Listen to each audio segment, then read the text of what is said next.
Muy bien, entonces estábamos hablando acerca del efecto de difracción de los electrones. Habíamos visto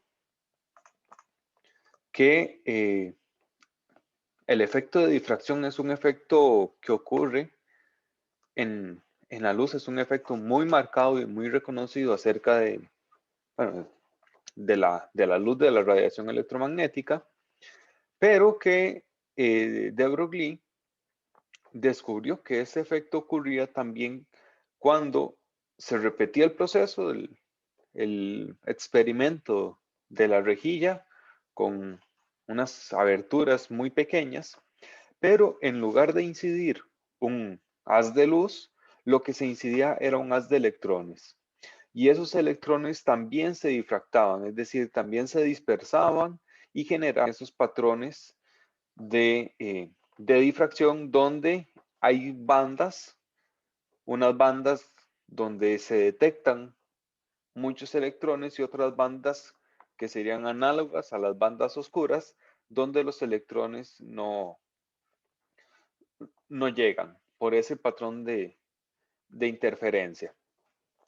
Entonces, la única explicación que de Broglie encontró para que los electrones tuvieran este fenómeno es claro, este es un fenómeno que ocurre puramente en ondas, los electrones también tienen que comportarse como si fueran ondas. No son solamente partículas, sino que en ciertas condiciones pueden exhibir los comportamientos de una onda, como si fueran una radiación. Entonces, si, si las partículas se comportan como una onda, las partículas también tienen que tener una longitud de onda asociada a ese comportamiento de onda. Recordemos que si nosotros tenemos una onda, pues hay esa onda o una de las características que tiene esa onda es que tiene una longitud entre las crestas.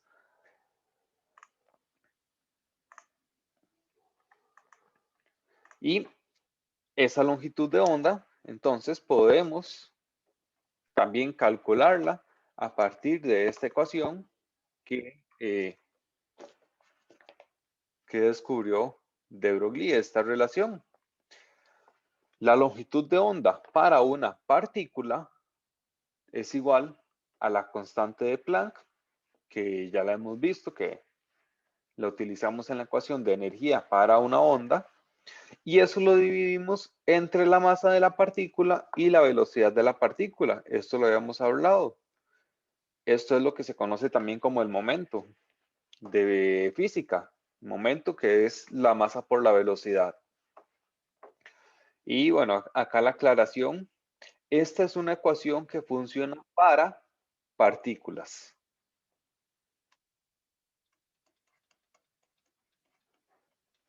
Es una ecuación donde necesitamos una masa, que por supuesto solo las partículas tienen masa, y necesitamos también una velocidad. Esto sí es la v de velocidad, no esa v torcida de la frecuencia. Y es una velocidad que tenemos que conocer para las partículas. Es otra razón por la que no podemos, o que nos diría que esta ecuación no funciona para radiación electromagnética. Recordemos que toda la radiación electromagnética tiene una velocidad que es c, la velocidad de la luz. 3,0 por 10 a la 8 metros por segundo. Esta c es diferente a esta velocidad de la ecuación. Esta es una velocidad que va a ser, por supuesto, menor a la velocidad de la luz. Recordemos que hay una limitante física de que ningún objeto, ninguna partícula ni nada puede viajar más rápido que la velocidad de la luz. Entonces, esta es una velocidad que tenemos que medir o que se tiene que conocer para poder hacer este cálculo. Y otra cosa que les había dicho, repasando también la clase anterior, recordemos que nosotros tenemos una ecuación que nos relaciona longitud de onda y frecuencia. Esta ecuación no se puede utilizar en partículas. Es una ecuación que funciona solamente con radiación electromagnética. Es decir, esa longitud de onda no podemos introducirla en esa ecuación. Igual la otra ecuación para la energía es una ecuación que tampoco podemos utilizarla para partículas, solamente para radiación electromagnética. Entonces, tenemos estas dos, que son ecuaciones para ondas, y de momento tenemos una ecuación que nos funciona para partículas, por ejemplo, para electrones, para neutrones, para protones. ¿Claros con este punto? Nunca confundan las ecuaciones, es lo que les estoy queriendo decir. Nunca las confundan. Tenemos ecuaciones que son para ondas y ecuaciones que son para partículas.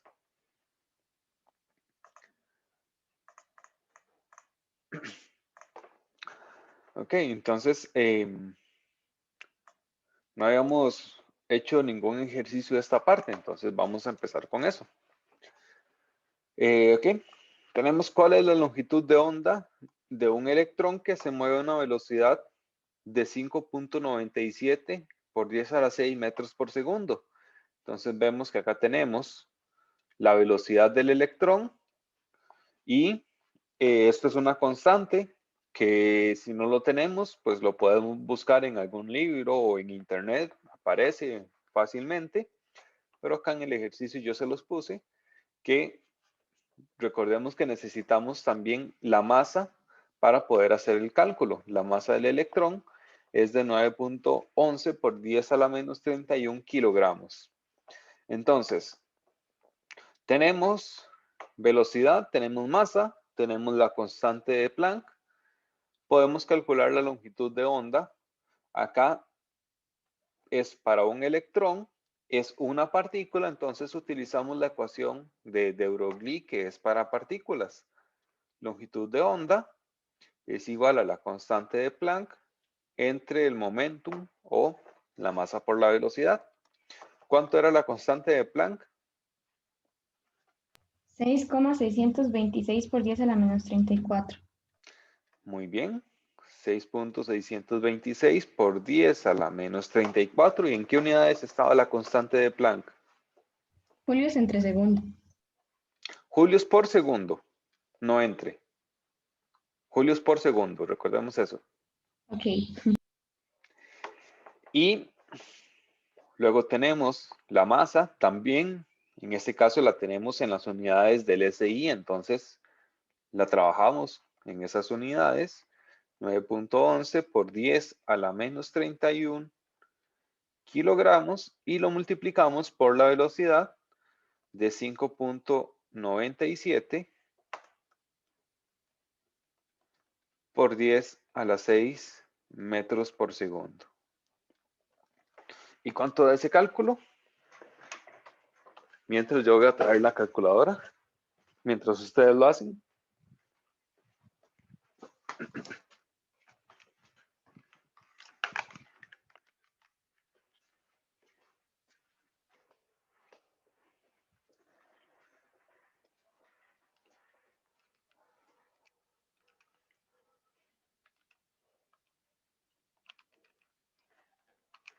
Ajá, ¿cuánto les dio?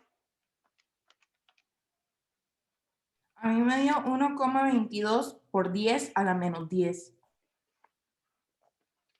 1,22 por 10 a la menos 10. Muy bien. ¿Y en qué unidades?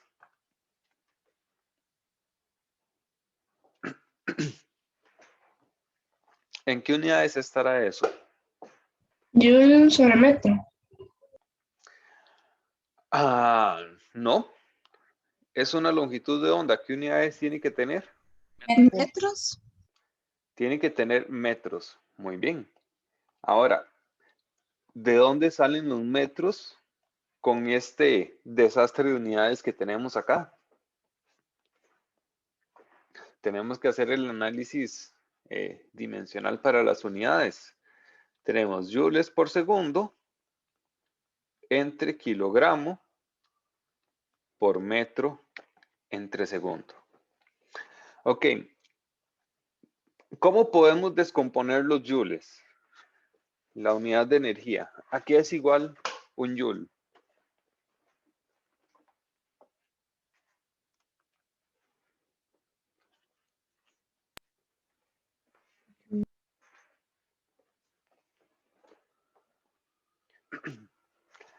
A ver, en física. Profe, no es Newton por metro, creo. Ajá. En física nosotros podemos calcular la energía multiplicando la fuerza por la distancia. Entonces, esos joules podemos descomponerlos en Newton por metro. Y bueno, no olvidemos los segundos. Y abajo nos queda kilogramos por metro entre segundo. Bueno, vamos a cancelar los metros. Los segundos no se cancelan, sino que más bien se suman. Entonces, bueno, se suman los exponentes. Tenemos una división de 2 divisiones, entonces multiplicamos medios por medios y extremos por extremos, y esto nos queda segundo al cuadrado. Y abajo nos queda kilogramos. Ahora sí, ¿cómo podemos descomponer los newtons? La unidad de fuerza.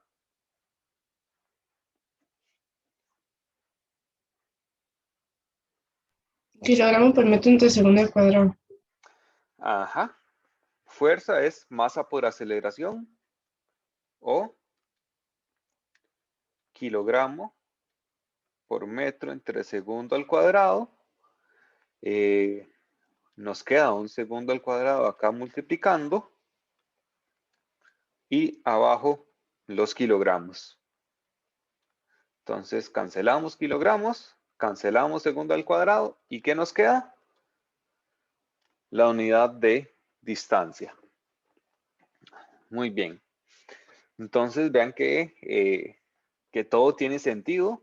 Y muy importante, la masa tenemos que utilizarla en la unidad del sistema internacional. Tenemos que utilizarla en kilogramos para que la ecuación sea correcta.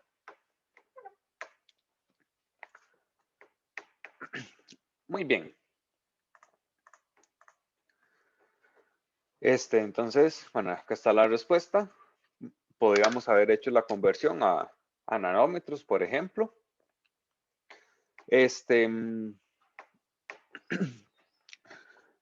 Algo, digamos, tal vez interesante. Un electrón, que es una partícula sumamente pequeña, tiene una longitud de onda de 0.1 nanómetro o de 1 Armstrong, más o menos, que es un tamaño, digamos, bastante más grande que el tamaño del electrón. Eso significa que si tenemos, por ejemplo, si este es nuestro electrón, ese electrón tiene un tamaño mucho más pequeño que la longitud de onda que está experimentando ese electrón en estas condiciones, a esta velocidad. Entonces es una longitud de onda, digamos, significativa, que es bastante mayor, que se puede notar para el electrón. O dicho de otra manera, en estas condiciones, a esta velocidad, el electrón tiene un comportamiento de onda, o la longitud de onda es muy significativa. ¿Y por qué les digo esto? Bueno, porque los electrones son partículas, pero por ejemplo, un carro también podemos considerarlo una partícula o una pelota. Entonces, hagamos este ejercicio. Donde, bueno, en este caso es un balón de fútbol, lo que vamos a considerar como nuestra partícula. Para este balón tenemos una masa de 450 gramos y tenemos una velocidad de 210 kilómetros por hora. Entonces calculemos la longitud de onda para un balón de fútbol. Utilizamos la misma ecuación. Acá simplemente la masa tenemos que utilizarla en la unidad del SI. Entonces esta masa tenemos que pasarla a kilogramos. Y la velocidad también tenemos que utilizarla en SI. Tenemos que pasarla a metros por segundo. Entonces hacemos la conversión de primero. 210 kilómetros por hora. Entonces, de primero podemos pasarlo a metros. ¿Cuántos metros hay en un kilómetro?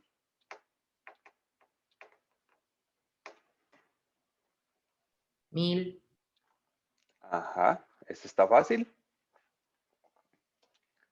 Entonces lo pasamos a metros. ¿Y cuántos segundos hay en una hora? 3600. 3600, muy bien. O si no se lo saben, hacen la conversión primero a minutos. Sabemos que hay 60 minutos en una hora. Y luego la conversión de minutos a segundos. Hay 60 segundos en un minuto. Esa doble conversión, 60 por 60, es la que nos da este valor de 3600 segundos en una hora. Entonces, hacemos esto y nos da que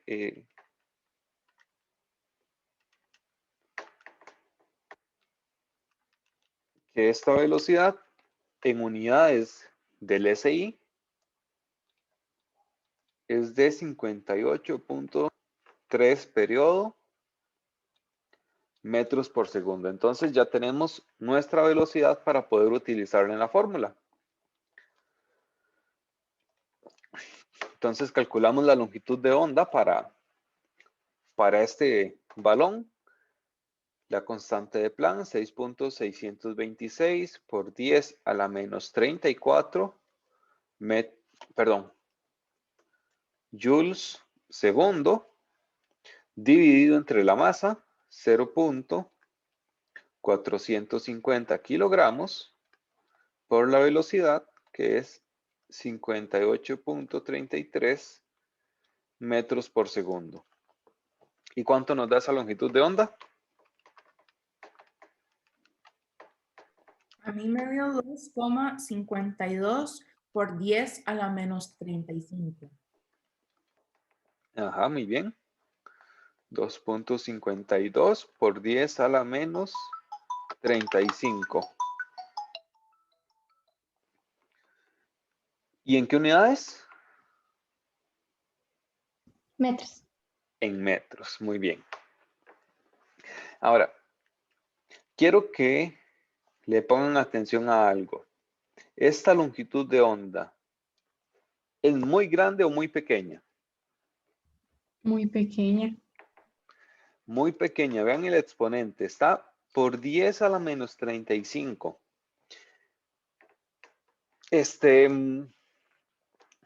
¿Cuál es el prefijo más pequeño que nosotros hemos visto? Bueno, que vimos al inicio de décimo. ¿Se acuerdan? Bueno, empezábamos con mili, micro, nano, pico. ¿Cuál era el más pequeño?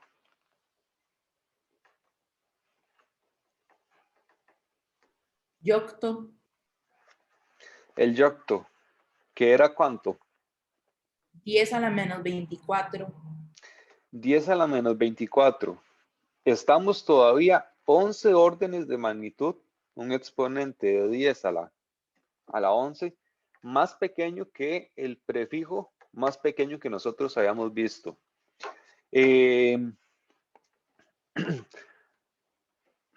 A ver, por ejemplo, ¿Recuerdan cuánto era la longitud de onda, por ejemplo, de los rayos gamma?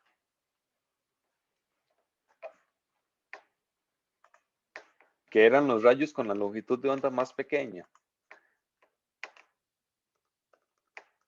Vamos a devolvernos un momento rápidamente. Ven que estamos precisamente en ese ámbito de, bueno, de hecho, mucho mayor. Tenemos unas longitudes de onda 10 a la menos 14, 10 a la menos 16. O sea, eso, la longitud de onda de los rayos gamma y otros, y otro tanto a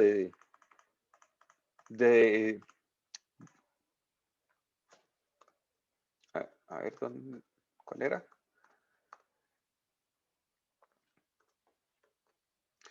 La longitud de onda de los rayos gamma y ni siquiera vamos a llegar a la mitad de los decimales que tiene esta longitud de onda.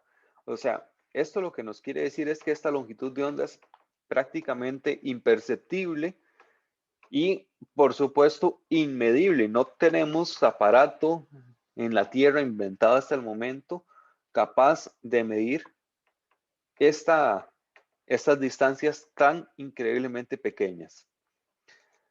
En otras palabras, para partículas sumamente grandes con una masa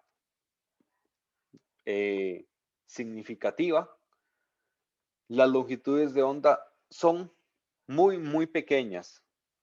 No vamos a ver un comportamiento de onda en partículas grandes. El comportamiento de onda lo podemos observar o lo podemos percibir para partículas subatómicas, para electrones, para neutrones, para protones.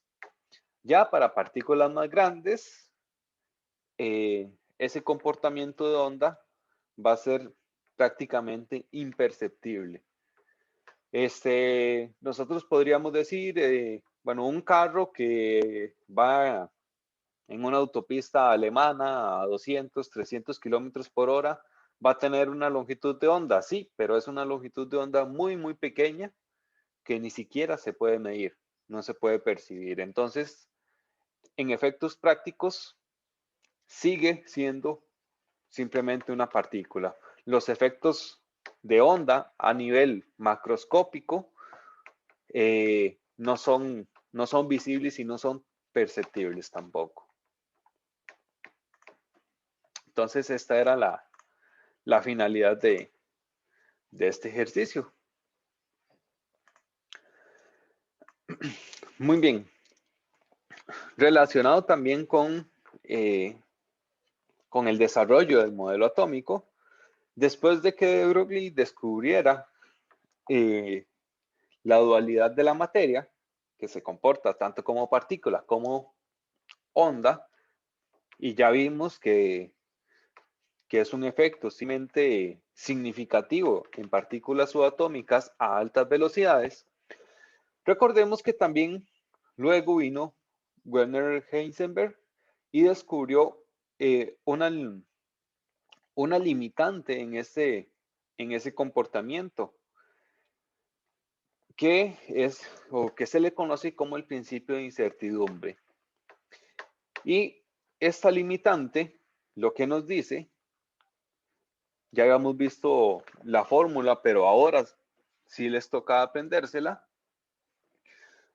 Y esta limitante para la dualidad, lo que nos dice es que no es posible o tenemos un límite máximo, un valor máximo en el que nosotros podemos definir la precisión con la que conocemos la posición y el momento de una partícula. Este delta lo que nos dice es la incertidumbre. Recordemos que nosotros tenemos incertidumbres cuando hacemos mediciones. Por ejemplo, si nosotros medimos una distancia con una regla que está graduada hasta el milímetro, que tiene divisiones cada milímetro, esa incertidumbre de la distancia va a ser la mitad de la mínima medida. O sea que si nosotros podemos medir hasta 0.1 centímetro, la mitad de esa medida sería 0.05 centímetros. Esa es la incertidumbre. Por ejemplo, si ustedes, bueno, yo sé que no fueron al laboratorio, pero supongo que Joyce les enseñó algún tipo de cristalería, aunque sea con imágenes. Por ejemplo, bueno, una probeta.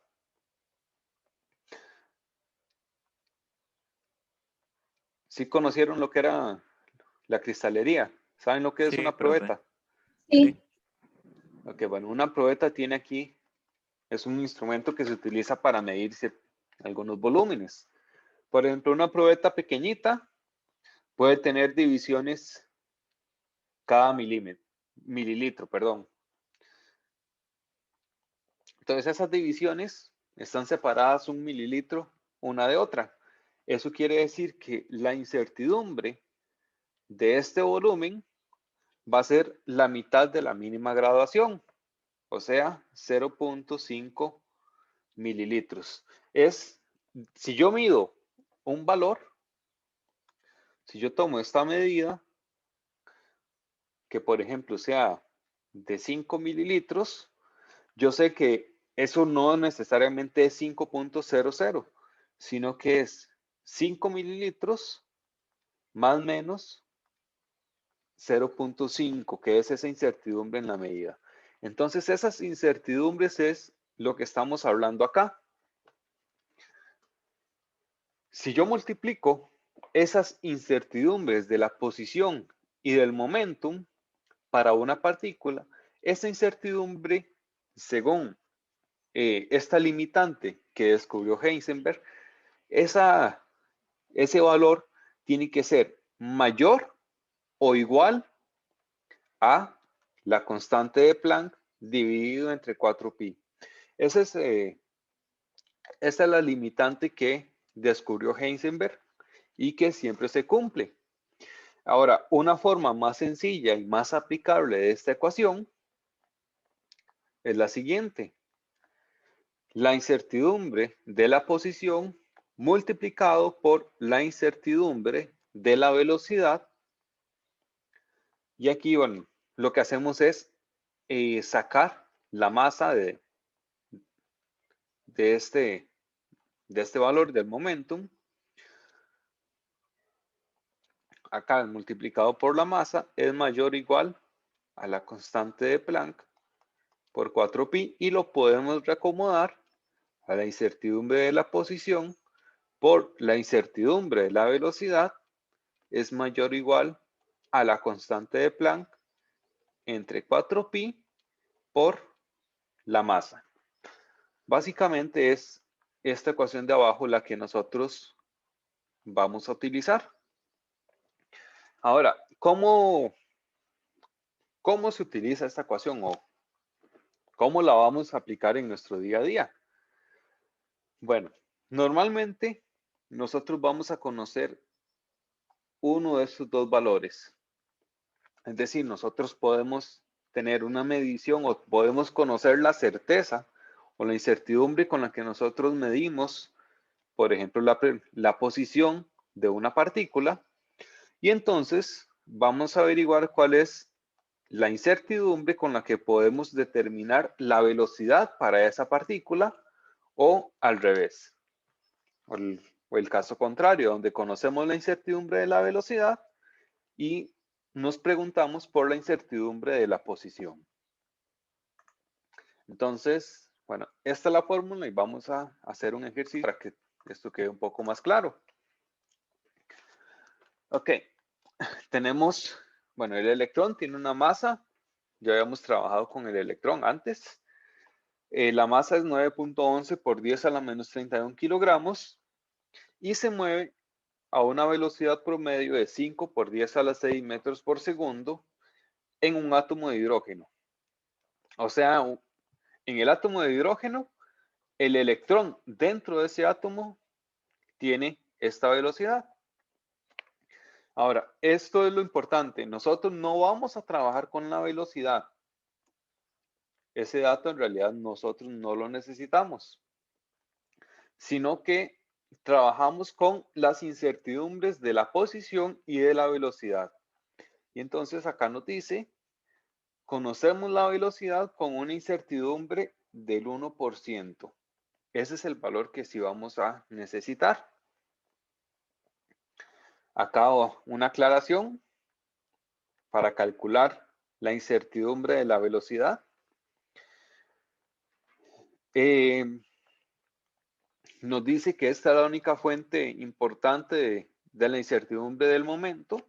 Entonces, acá podemos hacer este cambio que ya les expliqué. Y luego, calcule la incertidumbre de la posición para ese electrón. Entonces, bueno, aplicamos la fórmula.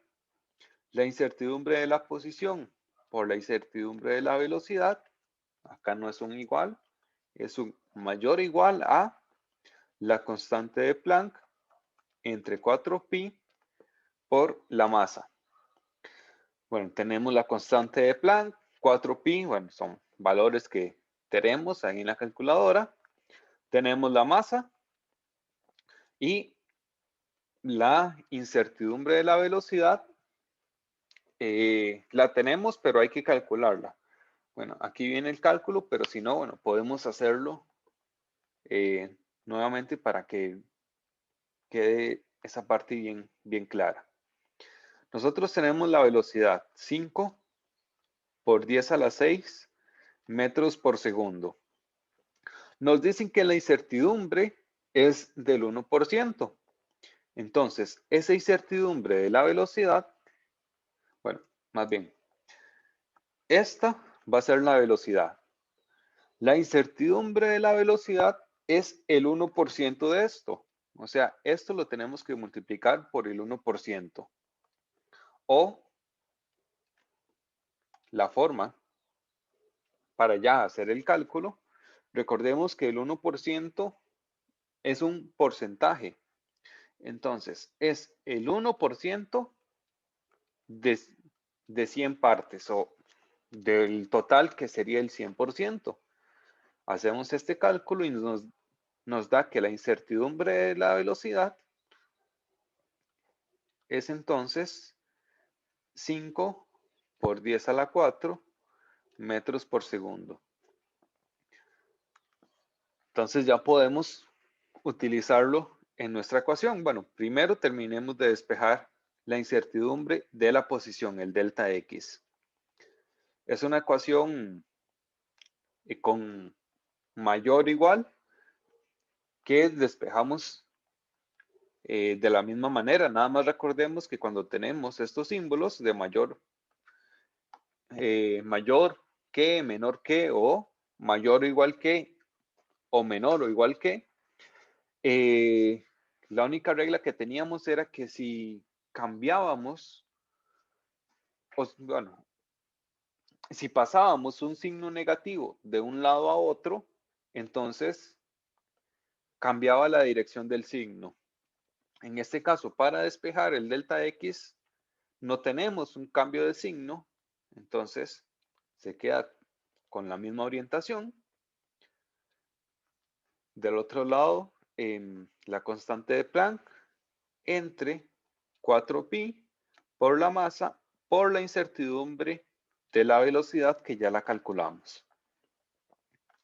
Entonces, la incertidumbre de la posición va a ser mayor o igual a la constante de Planck, 6.626 por 10 a la menos 34 joules por segundo entre 4pi por la masa, 9.11 por 10 a la menos 31 kilogramos por la incertidumbre de la velocidad,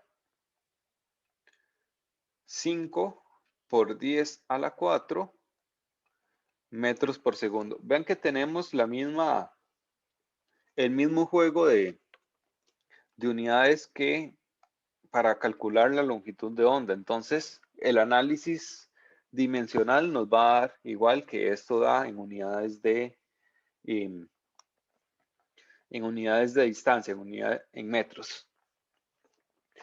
Muy bien, ¿cuál sería esa incertidumbre de la posición si hacemos ese cálculo?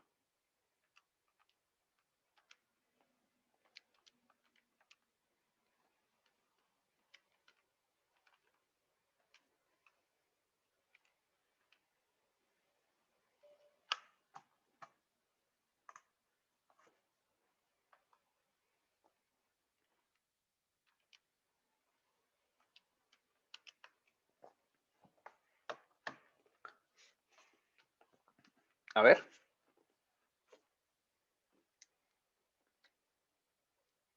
1,16 por 10 a la menos 9.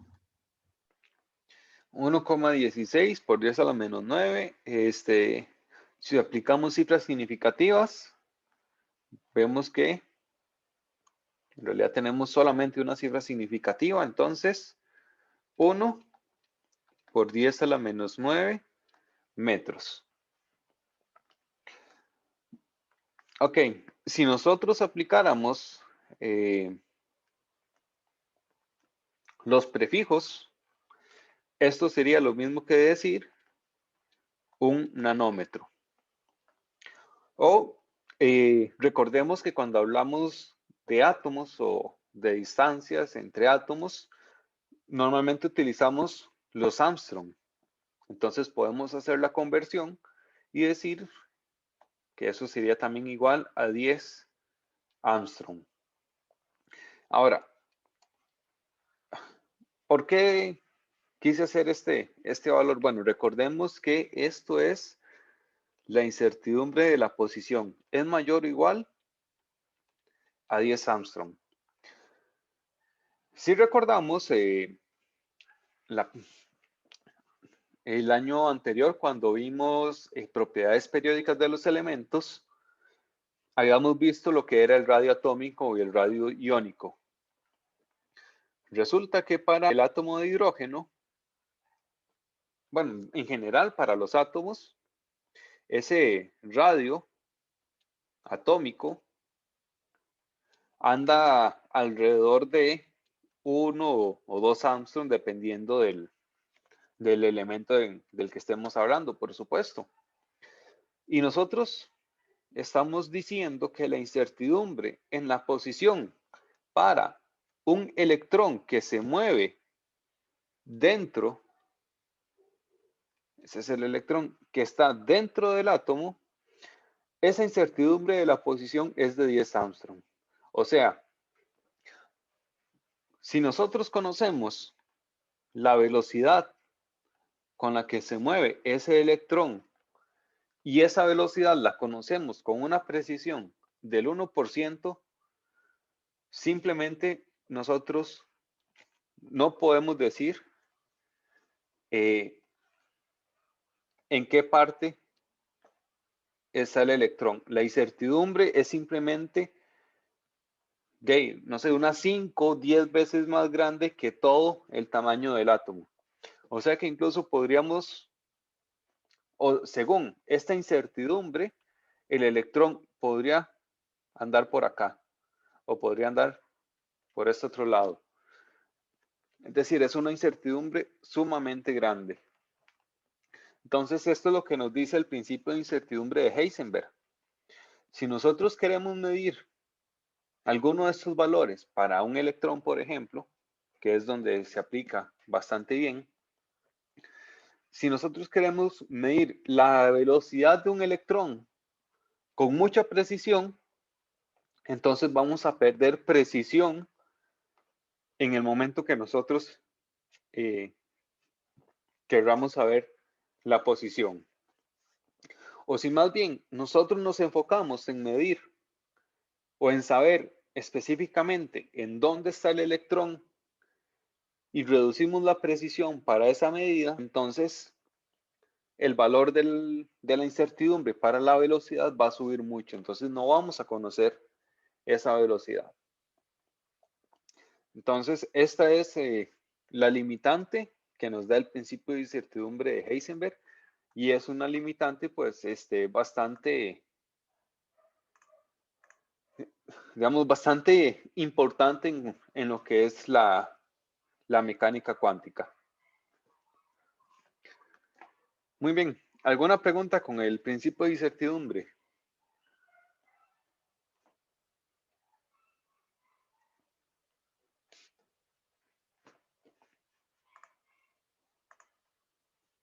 Ok, creo que no, entonces, excelente.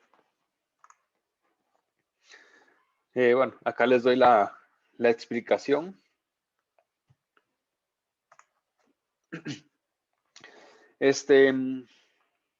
Muy bien, bueno, acá están ya los ejercicios. Creo que deberían haber hecho ya bastantes.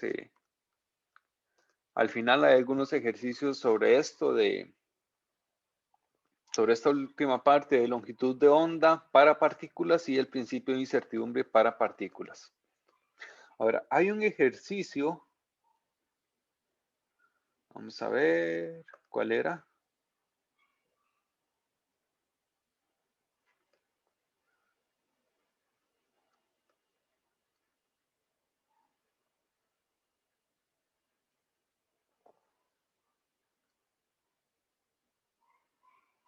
Ok, este ejercicio, el 6.29. Acá el ejercicio pregunta la energía cinética máxima de los electrones emitidos mediante el efecto fotoeléctrico. Y esto es algo que yo no les dije en clase. Entonces, vamos a devolvernos un momentito al efecto fotoeléctrico. Ok, acá está.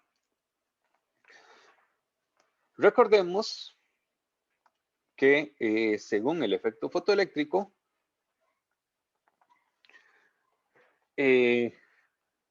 estos fotones que inciden sobre una superficie metálica tienen una energía asociada, que esa energía, recordemos, se puede calcular con la constante de Planck multiplicado por la frecuencia de esa longitud de onda.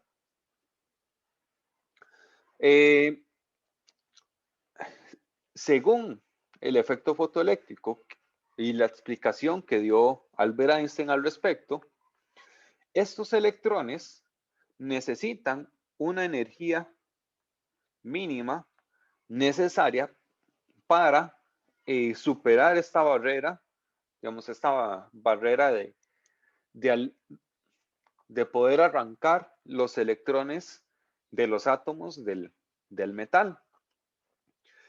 Ahora, estos electrones, una vez que se han desprendido del metal, salen con una energía cinética máxima, que es una energía que también pueden haber obtenido de esta energía que proporcionaban los fotones. Entonces, vamos a ver si lo logro explicar un poco más gráficamente. Muy bien. Hagámoslo como un videojuego. Esta es la barra de energía que nos dan los fotones. Esta es la energía del fotón. Ahora, resulta que el electrón, para poder desprenderse del metal, necesita solamente esta energía hasta acá, que es menor que la energía total que da el fotón. Pero recordemos que en el efecto fotoeléctrico es una relación de un fotón, un electrón. Viene un fotón,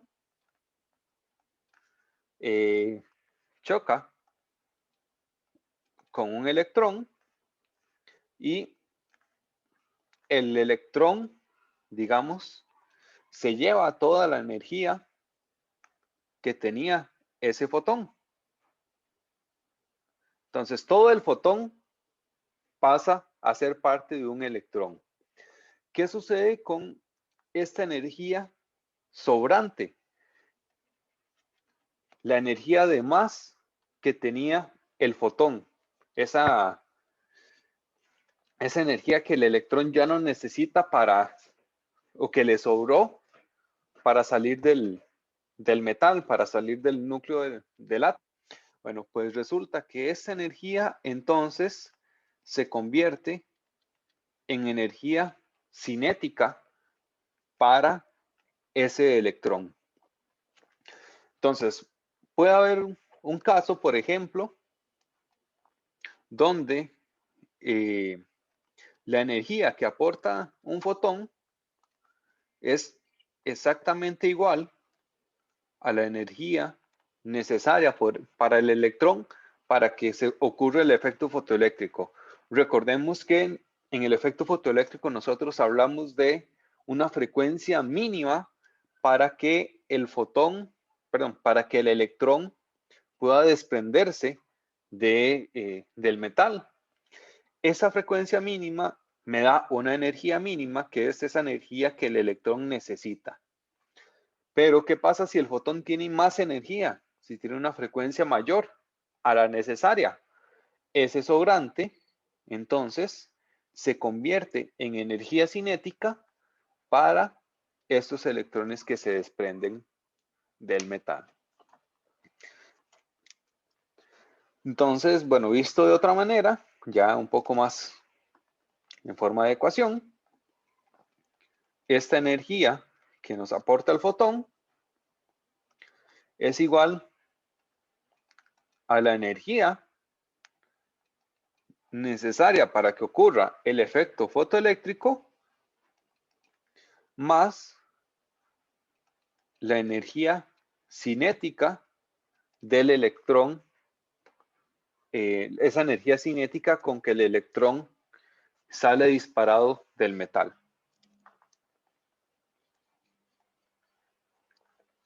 Ok. De acuerdo. ¿Alguna pregunta con todo este capítulo?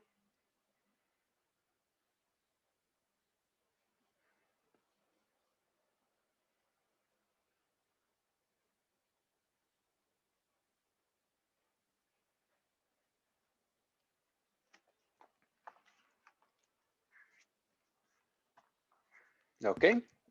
Ajá. ¿Verdad que era, digamos, un fotón para solamente un electrón? El Ajá. fotón no puede dar energía a más electrones, solamente a uno. No, solamente a uno. Y tampoco podemos utilizar dos fotones para un electrón. Eso tampoco ocurre.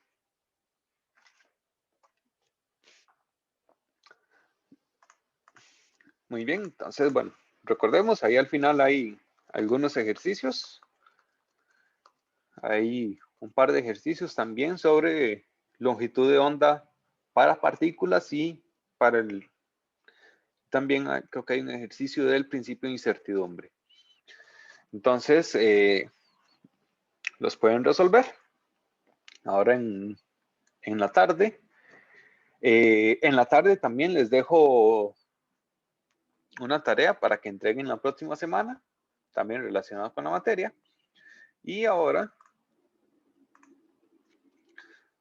pasamos entonces al capítulo 5. Este era el capítulo 6.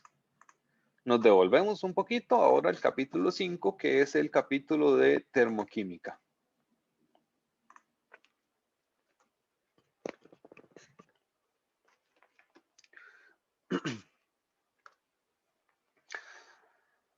Muy bien. Acá este es un capítulo donde vamos a ver muchas cosas de física. Es un capítulo, bueno, prácticamente de la parte de fisicoquímica. Entonces, pues probablemente vamos a estar viendo muchos conceptos que ya ustedes conocen del curso de física. Entonces, bueno, recordemos primero lo que era energía cinética y potencial. La energía cinética, recordemos, es la energía que está asociada al movimiento.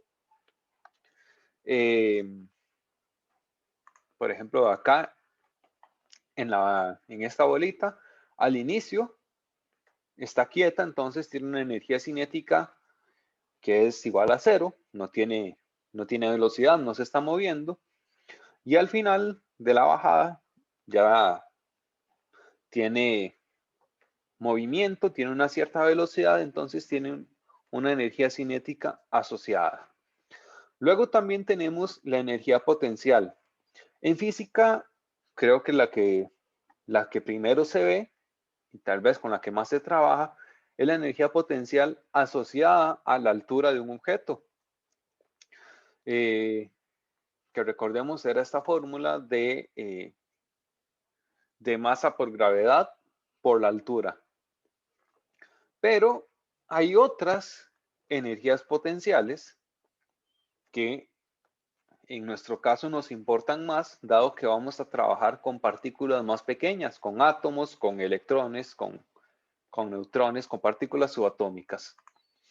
Y una de estas, bueno, de hecho la que más nos interesa, es la energía potencial electrostática, que es esa energía potencial que se debe a la atracción entre cargas. Esa atracción o repulsión entre cargas, ya sea que estemos hablando de cargas iguales o cargas distintas, esa energía es una energía potencial también que podemos calcular mediante esta fórmula. Esta energía potencial es igual a la energía, bueno, a una constante, kappa, que acá está. Esta es una ecuación simplemente que se las dejo para que la conozcan, no es necesario que se la aprendan, no vamos a trabajar con ella, pero que sí tengan la noción de que existe. Se multiplican el valor de ambas cargas y se divide entre la distancia que está separando, la distancia de separación entre ambas cargas. Esa es la energía potencial que nos interesa más a nosotros como químicos. Si ustedes ven esta fórmula, no sé si ya vieron leyes de gravitación universal, la atracción entre planetas, la energía potencial que hay en la gravitación y la fuerza con la que se atraen. Puede ser que esta fórmula se les parezca un poquito y es también porque es una energía potencial que multiplicado, bueno, más bien dividido entre la distancia nos da una fuerza. Entonces por ahí, por si esa ecuación se les parece un poco. Ahora, cuando nosotros trabajamos en química, nosotros siempre vamos a tener que definir un sistema. ¿Qué es el sistema? El sistema es lo que nosotros queremos observar, lo que nos interesa. Por ejemplo, ustedes, vamos a ver, toman un vaso de agua y quieren saber cuál es el cambio de temperatura del agua en ese vaso cuando ustedes le agregan un cubito de hielo. Entonces, ¿cuál es el sistema que ustedes están definiendo para estudiar? Su sistema va a ser el agua que está contenida dentro de ese vaso. Cuando nosotros estamos hablando de algún proceso químico, de alguna reacción o de algo por el estilo, podemos tener tres tipos distintos de sistema. Entonces, podemos tener un sistema donde hay un intercambio de masa y energía. Por ejemplo, ese vaso que nosotros tenemos abierto a la intemperie. O piensen, por ejemplo, si tienen un vaso de café, con café caliente. Si ustedes ese vaso lo dejan mucho tiempo, el café se enfría. ¿Por qué? Porque está perdiendo energía. Es decir, la energía se está dispersando al medio ambiente. Entonces hay un intercambio de energía. Pero también ustedes pueden ver que cuando el café está caliente, ustedes ven un humito que sale del café. Ese humito son partículas de café, es agua que se está evaporando, entonces hay también un intercambio de masa. Ese es un tipo de sistema. Luego, por ejemplo, si tenemos, puede ser, por ejemplo, le pongamos una tapa a ese jarro de café. Entonces, ya el café no se evapora, ya no hay intercambio de masa, pero de la misma manera, si el café lo dejamos un tiempo, por las paredes del jarro se empieza a perder energía, se empieza a perder calor. El café al cabo de un rato se enfría. Entonces, en este caso tenemos un segundo tipo de sistema donde solo hay intercambio de energía, pero no hay intercambio de masa. Y hay un tercer tipo de sistema donde sería, por ejemplo, si ponemos el café en un termo. Entonces, en un termo cerrado, no se evapora el agua, entonces no hay pérdida de masa, no hay intercambio de masa. Y si es un termo muy bueno, si es un muy ideal, al cabo de 2 o 3 horas, el café sigue igual de caliente. Entonces tampoco hay pérdida de energía, tampoco hay un intercambio de energía. Entonces este es un tipo de sistema donde no hay intercambio ni de masa ni de energía. Ahora, esto es tal vez bastante lógico. ¿Cuál será el sistema aislado según lo que les acabo de decir? ¿El primero, el segundo o el tercero? El tercero. Ajá. Bueno, ya le soplé las otras dos, pero bueno, creo que era bastante obvio. El sistema abierto va a ser donde nosotros podemos tener ese intercambio, ya sea de masa o de energía o de ambos. Un sistema cerrado, solamente vamos a tener un intercambio de energía, y el sistema aislado es donde no tenemos ningún tipo de intercambio. Ahora, para efectos prácticos de nosotros poder, por ejemplo, realizar algún tipo de estudio, algún tipo de cálculo en química, bueno, el sistema abierto pues no nos funciona para nada. Normalmente vamos a estar trabajando con sistemas cerrados y en algunas ocasiones, para casos ya muy específicos, tal vez podemos tener un sistema aislado. Entonces, recordemos, el sistema es lo que nosotros queremos estudiar, lo que nosotros queremos medir, y eso lo definimos nosotros.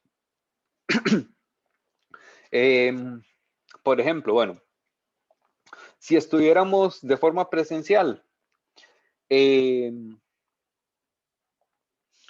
estuviéramos todos en un aula, yo les digo, chicos, hay examen sorpresa, nadie puede salir del aula.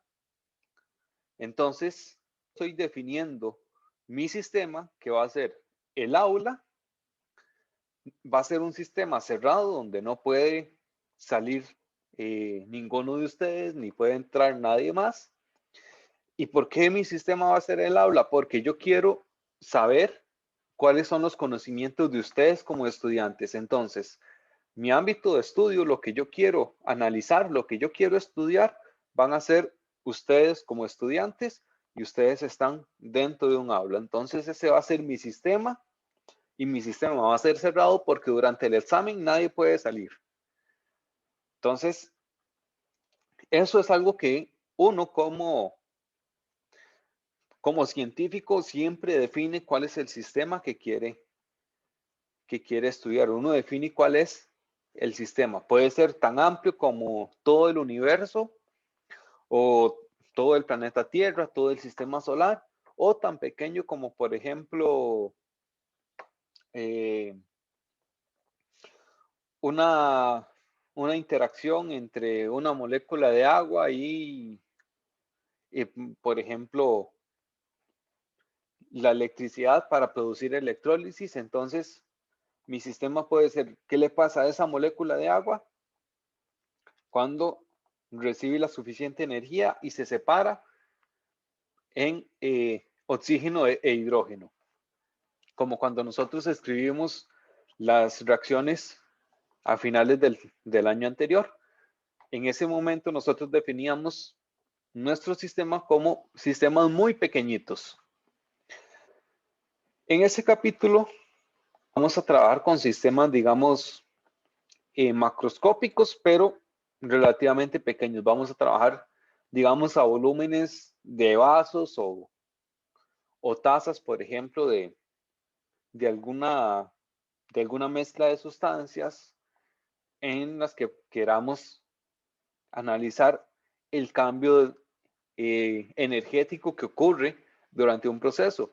Recordemos que la fisicoquímica se encarga de estudiar la energía involucrada en los procesos químicos. Entonces, nosotros vamos a ver cómo es que se realiza ese estudio de la energía que está involucrada en esos procesos.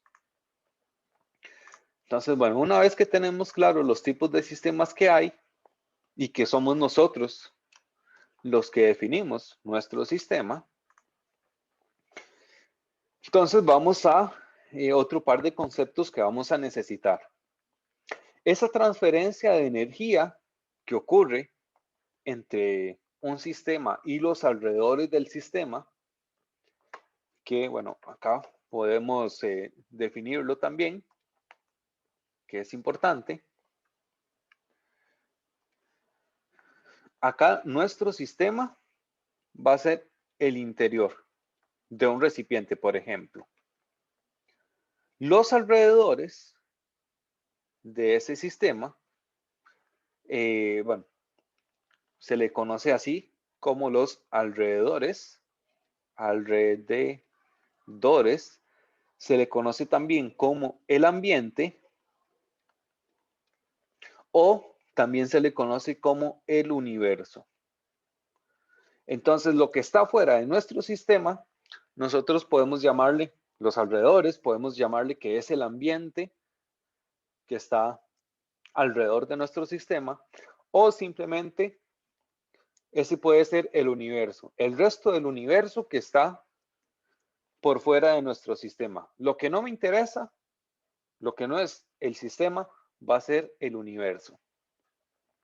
Entonces, eso ahí para tenerlo claro. Entonces, la transferencia de energía entre el sistema y los alrededores puede darse de dos maneras. La primera, que es la más intuitiva, es mediante calor. Entonces, nosotros podemos tener la transferencia de energía y lo percibimos como un cambio de temperatura. En ese caso, hay una transferencia de calor. Y acá, el calor lo vamos a representar con una Q.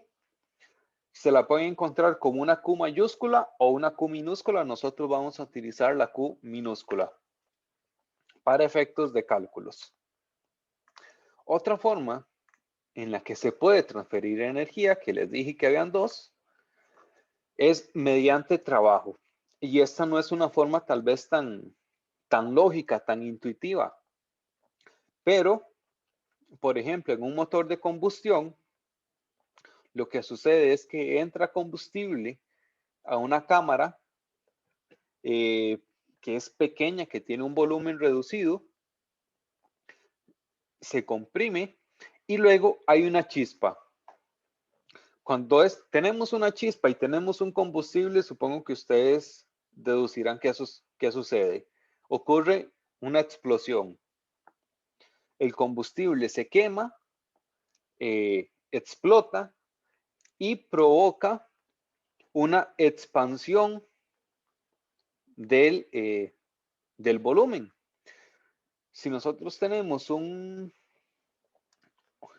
combustible líquido, ocupa un espacio.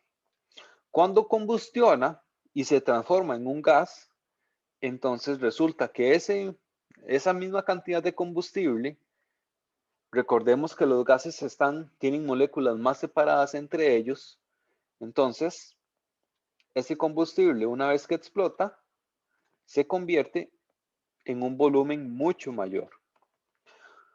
Como tenemos un volumen mayor por efecto de la combustión, del combustible, o de la gasolina, del diésel, cualquiera que sea, entonces esa expansión del volumen provoca que haya un pistón que baje. Y ese pistón genera el movimiento ya de otra serie de componentes que se traducen en el movimiento de las llantas de un vehículo, de un carro, por ejemplo. Entonces, este efecto de acá, de generar un movimiento de alguna parte del recipiente que contiene nuestro sistema, entonces esto es la generación de un trabajo y es una forma en la que también ocurre transferencia de energía. Y este trabajo nosotros lo vamos a representar normalmente, bueno, se lo pueden encontrar también con una W, pero si no, o como lo vamos a trabajar nosotros, va a ser con la letra griega. Ay, se me olvidó el nombre, pero es parecido a una W, pero es una letra griega. Creo que es chi, me parece. Profe, no es omega. Ay, cierto, esta es omega, la omega minúscula. Gracias, gracias. Es efectivamente, entonces el trabajo lo vamos a representar con la letra griega omega y va a ser una segunda forma en la que nosotros podemos tener esa transferencia de energía. Recordemos que en un sistema cerrado no hay transferencia de masa, pero podemos tener transferencia de energía. Esa transferencia de energía puede ocurrir de dos maneras, ya sea mediante calor, que es la más visible, digamos, bueno, la más lógica, creo yo, y mediante trabajo también podemos tener transferencia de energía. Que espero que de física recuerden que el trabajo también es una energía y tiene las mismas unidades de la energía, precisamente por eso mismo. Entonces, cuando nosotros hablamos de moléculas, de átomos, de partículas subatómicas, nosotros vamos a tener siempre una energía interna, que esa energía interna es la suma de todas las energías cinéticas y potenciales. Entonces, recordemos esa energía potencial, que es esa energía electrostática, la atracción que hay entre cargas, o la repulsión que hay entre cargas, pero recordemos que tenemos un núcleo que es positivo y los electrones alrededor que son negativos. Entonces, un átomo siempre tiene una energía potencial electrostática. Y luego tenemos las energías cinéticas que están asociadas al movimiento. Recordemos que en los sólidos, por ejemplo, tenemos un movimiento muy leve, un movimiento vibracional. Entonces tenemos una energía cinética muy pequeñita. En los líquidos tenemos energías cinéticas más grandes. Ya tenemos un movimiento y un desplazamiento entre moléculas. Y en los gases tenemos energías cinéticas muy, muy altas. Las moléculas se mueven muy rápido y están muy separadas entre sí. Y acá a la izquierda les pongo una imagen de una molécula orgánica muy grande y, por ejemplo, cómo se ve la energía cinética a lo interno de esa molécula. Cómo los átomos se están moviendo en realidad mucho unos respecto a otros. Los enlaces están girando. Entonces, en una molécula grande, lo que serían los movimientos vibracionales, vean que en realidad son bastante significativos. Para efectos prácticos, bueno, la energía interna como normalmente las energías potenciales van a mantenerse, digamos, más o menos constantes, nosotros podemos hacer una relación también entre la energía interna y el estado de agregación que tienen las sustancias. Entonces, en un sólido, lógicamente vamos a tener una energía interna más pequeña que el líquido y una molécula o las moléculas en estado gaseoso van a tener la mayor cantidad de energía interna. Ahora, conociendo esto, ya vimos toda una serie de conceptos que vamos a necesitar. Entonces ya pasamos, digamos, a la sustancia del capítulo y empezamos con la primera ley de la termodinámica. ¿Qué es lo que nos dice la primera ley de la termodinámica? Que la energía se conserva. Y vean que es una ley, digamos, bastante simple, bastante básica pareciera. ¿Qué quiere decir esto? Nosotros no podemos crear y no podemos destruir energía. La energía simplemente se está transformando de una forma a otra. Por ejemplo, si tenemos disminución de la energía potencial, esto quiere decir que estamos aumentando la energía cinética, por ejemplo. Entonces, nosotros no podemos tener, no puede haber desaparición de la energía, sino que lo que puede ocurrir es que esa energía se transformó en otro tipo de energía. Por ejemplo, pudo transformarse en trabajo, que es una forma de energía también, como ya lo vimos. El caso, creo yo, más claro, lo que les dije, los motores de combustión, los combustibles, las gasolinas tienen una cierta energía potencial asociada en sus enlaces. Cuando combustionan, se rompen esos enlaces y se libera una energía que se transforma en dos tipos.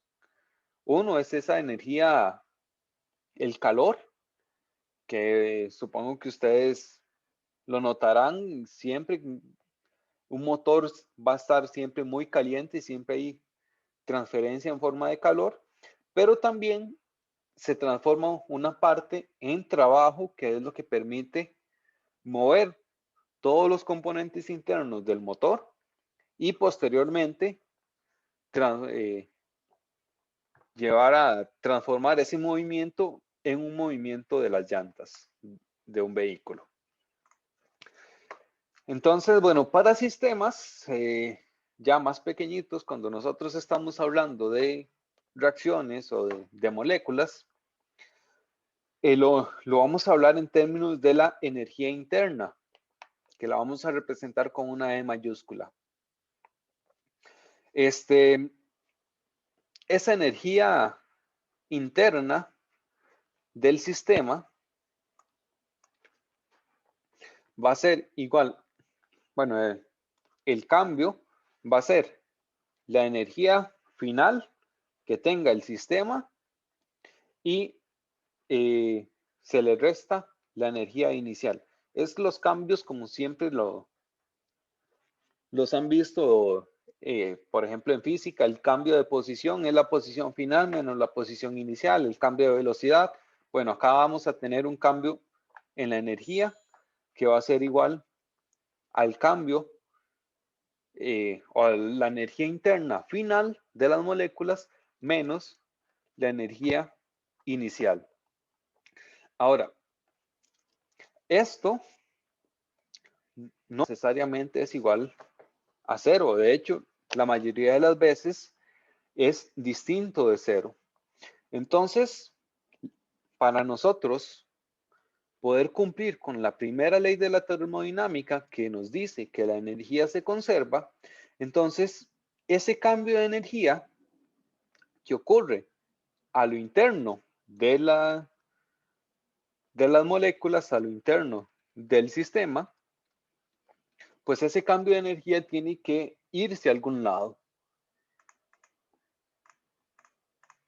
¿Y a dónde se va? Bueno, pues se va a los alrededores. Entonces, acá dentro del sistema es donde nosotros vamos a tener nuestro cambio en la energía interna. Y ese cambio en la energía interna, entonces nosotros podemos verlo reflejado en los alrededores del sistema. Bueno, acá hay otra palabra por la que podemos conocer a los alrededores, que no se los dije antes, que es entorno. Alrededores, entorno, ambiente o el universo es el que se va a encargar de compensar ese cambio en la energía interna que ocurrió dentro del sistema. Entonces, por ejemplo, si el cambio de la energía interna es positivo, eso quiere decir que el sistema está ganando energía. ¿Y cómo puede ganar un sistema energía? Bueno, puede ser que desde los alrededores, mediante trabajo, se le dé energía al sistema, o que desde los alrededores se le aplique calor al sistema, entonces el sistema gana energía. O puede ocurrir que el sistema o que el cambio de energía interna dentro del sistema es negativo, es menor que cero. Eso quiere decir que el sistema pierde energía y esa energía se libera hacia el ambiente de cualquiera de las dos maneras. O se libera en forma de trabajo o se libera en forma de calor. Entonces, por ejemplo, cuando un motor de combustión de un carro libera energía, lo hace mediante las dos maneras, mediante movimiento, o sea, mediante trabajo, y mediante calor. Ese es un ejemplo bastante significativo, bastante claro. Ahora, acá este diagrama también nos muestra otro aspecto que tenemos que tener en cuenta, que es los signos con los que vamos a trabajar el trabajo y el calor dependiendo de la dirección que tengan. Si el trabajo se realiza sobre el sistema, es decir, si el sistema es el que se está beneficiando de ese trabajo, el trabajo es positivo. Y si el sistema es el que se beneficia del calor, el que recibe el calor, entonces ese calor nosotros lo vamos a le vamos a asignar un valor positivo también. En este caso, vamos a estar hablando de procesos que son endotérmicos. ¿Se recuerdan de ese concepto? Endo, que significa hacia adentro. O sea, el sistema lo gana, el sistema adquiere energía, entonces es un proceso endotérmico. Y por el contrario, si más bien tenemos que el sistema pierde energía, esto lo vamos a conocer como un sistema exotérmico, o sea, hacia afuera, el prefijo exo hacia afuera. Y en este caso, los valores van a ser negativos. Trabajo negativo, si el trabajo lo realiza el sistema sobre el entorno, y el calor negativo si es el sistema el que libera calor.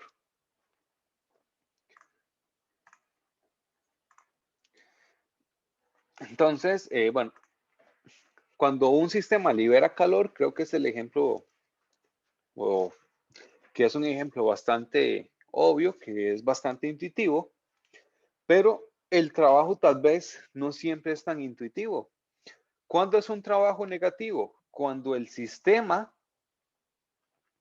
ejerce una presión hacia afuera.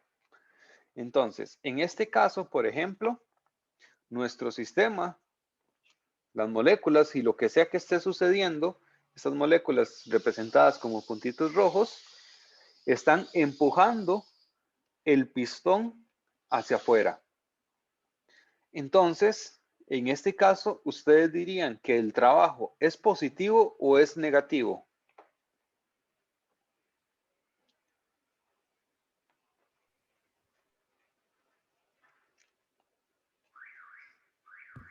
Creo que es negativo. En este caso es un trabajo negativo. ¿Por qué? Porque desde nuestro sistema se está realizando un trabajo sobre, los alrededores o sobre el entorno. Es decir, acá está mi entorno tranquilito, pero llega el sistema y empuja el pistón hacia el entorno.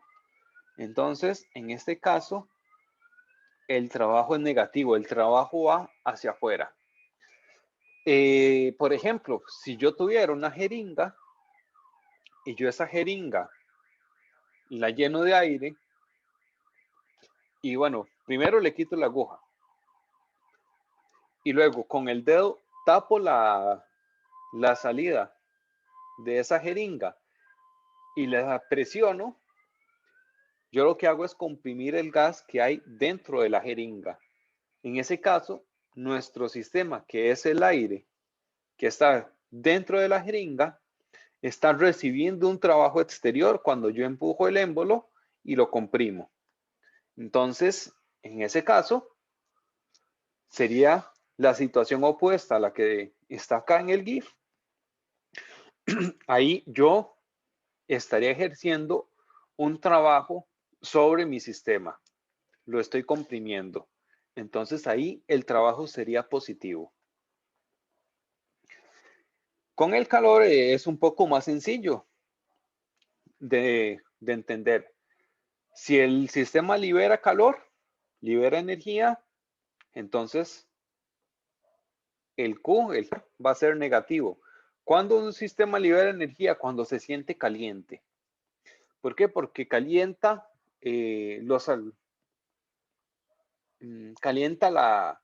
las paredes del recipiente que contiene nuestro sistema. Entonces, hay una liberación de calor desde nuestro sistema hacia los alrededores.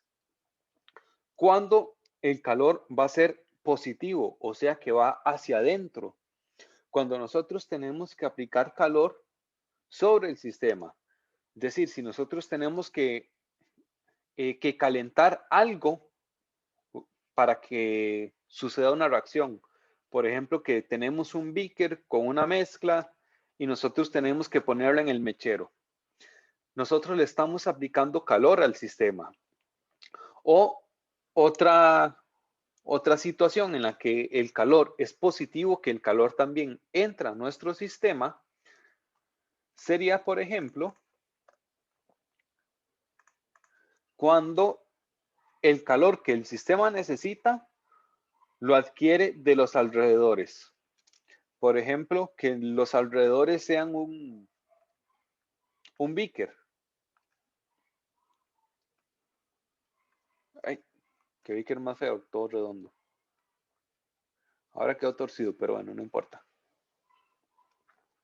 Si nosotros en ese beaker tenemos una mezcla y resulta que en esa mezcla ocurre una reacción que es endotérmica, que necesita que el calor vaya hacia adentro, pero nosotros no lo calentamos, lo que sucede es que el sistema va a tomar la energía que necesita de los alrededores más inmediatos, o sea, de las paredes del beaker. ¿Y cómo se manifiesta eso para nosotros que estamos observando ese proceso? El beaker, vamos a ver, esas paredes del beaker, el vidrio, o lo que sea que esté conteniendo nuestro sistema, va a tener una disminución en la temperatura, se va a enfriar. ¿Por qué? Porque tomó la energía de los alrededores o la energía del beaker, la tomó para que ocurriera algún proceso. Entonces, esa es una forma en la que también puede introducirse energía al sistema. En este caso, los alrededores pierden energía, le aportan energía al sistema y el sistema que está dentro aumenta su energía interna. Que recordemos que ese aumento en la energía interna no significa necesariamente un aumento de la temperatura que tienen las moléculas o que tienen las partículas. Puede ser que ese aumento de energía interna se vaya un poco a energía cinética, que se vaya también a, por ejemplo, energía potencial, etcétera. Entonces, si en una reacción disminuye la temperatura, significa también que el sistema está ganando un poquito de energía. Y ya para terminar, entonces les dejo la relación entre la energía interna. Acá me faltó algo. Acá esto es un delta. El cambio en la energía interna, esto es para el sistema, es igual al calor más el trabajo. Y estos dos, recordemos, siglos, ¿por qué puse siglos? Estos dos siguen las reglas de signos que están en el cuadrito anterior. Positivos si entran hacia el sistema y negativos si más bien salen del sistema. Entonces, no les quito más tiempo, pero acá les queda este ejercicio de práctica. Lo vemos en la próxima clase. Acá está la respuesta también, donde es simplemente aplicar esta ecuación para irnos familiarizando un poco con la utilización. Algo muy importante, bueno,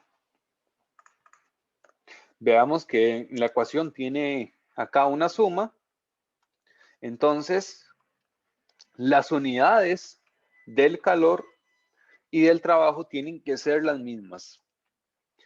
Por ejemplo, en los ejercicios podemos ver que el calor normalmente se representa con kilojoules y el trabajo simplemente con joules. Entonces tenemos que hacer la conversión de alguna para que todo quede en las mismas unidades. Muy bien, chicos, ¿alguna pregunta? Profe, ¿la tarea que va a dejar va a ser de termoquímica también o solo el tema anterior? De las dos cositas.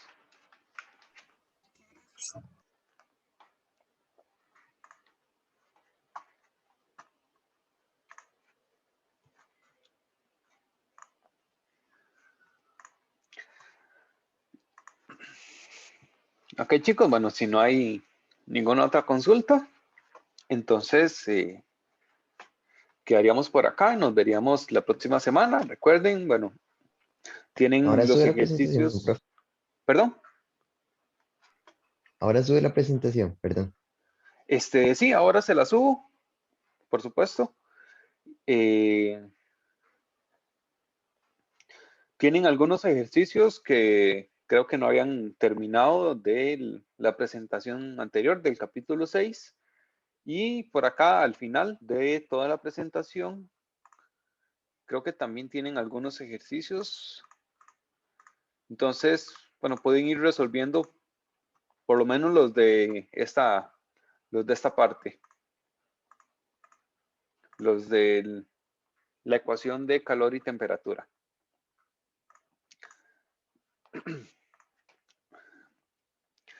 Bueno, chicos, entonces quedamos por acá. Nos veríamos la próxima semana.